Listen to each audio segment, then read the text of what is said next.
നമസ്കാരം. ഇന്ത്യയിലെ കമ്മ്യൂണിസ്റ്റ് പാർട്ടികൾ ഗ്രഹണകാലത്തിലൂടെ കടന്നുപോകുമ്പോൾ തായ്തടിയായ CPI ദേശീയ പാർട്ടി പദവി നഷ്ടപ്പെട്ടു നിൽക്കുകയാണ്.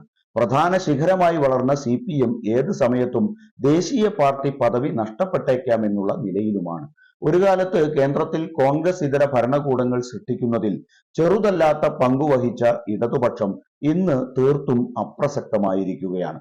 കൃത്യമായി പറഞ്ഞാൽ 2004 മുതൽ 2008 വരെയായിരുന്നു അവരുടെ പുഷ്കലകാലം.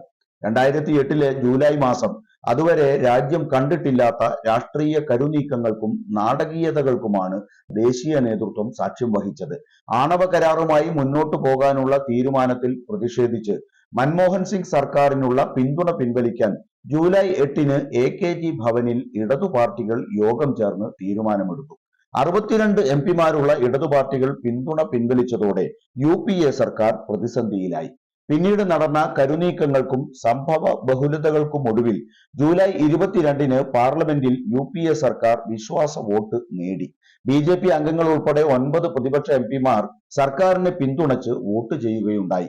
വിശ്വാസ വോട്ടെടുപ്പിൽ നിന്ന് വിട്ടുനിൽക്കാൻ തങ്ങൾക്ക് കോഴ ലഭിച്ചുവെന്ന് ആരോപിച്ച BJP MP-മാർ ലക്ഷങ്ങൾ വരുന്ന നോട്ടുകെട്ടുകൾ ലോക്സഭയിലെത്തി ഉയർത്തിക്കാട്ടുന്ന കാഴ്ച കണ്ട് രാജ്യം ഞെട്ടിത്തരിച്ചു നിന്നു.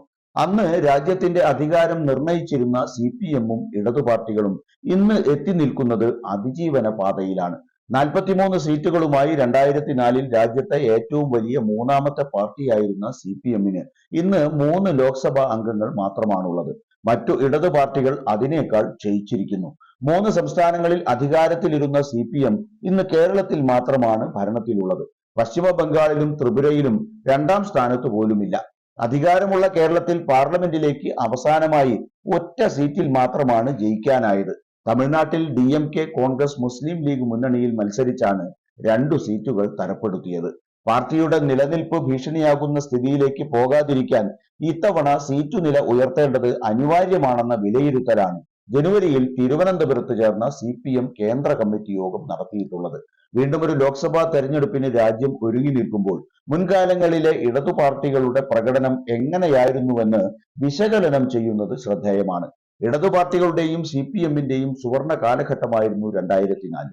ഇടതു പാർട്ടികൾക്കാകെ 62 MP-മാർ, CPM-ന് മൊത്തം 43 ലോക്സഭാംഗങ്ങൾ. CPM ലോക്സഭാ ചരിത്രത്തിൽ നേടിയ ഏറ്റവും വലിയ നേട്ടമായിരുന്നു അത്. എന്നാൽ ഏറ്റവും ഒടുവിലായി കഴിഞ്ഞ 2019 തെരഞ്ഞെടുപ്പിൽ CPM അതിന്റെ ചരിത്രത്തിലെ ഏറ്റവും കുറഞ്ഞ MP-മാരുമായിട്ടാണ് പാർലമെന്റിലേക്ക് പോയത്. 3 പേർ. രാജ്യത്ത് പോൾ ചെയ്ത വോട്ടുകളിൽ 6.5% വരെ വോട്ട് വിഹിതം നേടിയിരുന്ന CPM-ന്റെ കഴിഞ്ഞ തവണത്തെ വോട്ട് വിഹിതം 1.75% മാത്രമായിരുന്നു.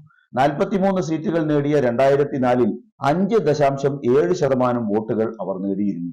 പശ്ചിമ ബംഗാളിൽ നിന്ന് 26-ഉം കേരളത്തിൽ നിന്ന് 12-ഉം ത്രിപുരയിൽ നിന്നും തമിഴ്നാട്ടിൽ നിന്നും 2 വീതവും ആന്ധ്രയിൽ നിന്ന് ഒരാളും CPM MP-മാരായി പാർലമെന്റിലെത്തി. ഇതൊക്കെയാണ് CPM-ന്റെ ഭൂതകാലമെങ്കിലും ഉടനെ നടക്കാനിരിക്കുന്ന പാർലമെന്റ് തെരഞ്ഞെടുപ്പിൽ കൂടുതൽ സീറ്റുകൾ നേടാനായില്ലെങ്കിൽ രൂപീകരിച്ച അന്നു മുതൽ നേടിയ ദേശീയ പാർട്ടി പദവി നഷ്ടപ്പെടലായിരിക്കും ആത്യന്തിക ഫലം. അത് എങ്ങനെയും തടയുക എന്നതാണ് CPM-ന് മുന്നിലുള്ള ഏറ്റവും വലിയ വെല്ലുവിളി.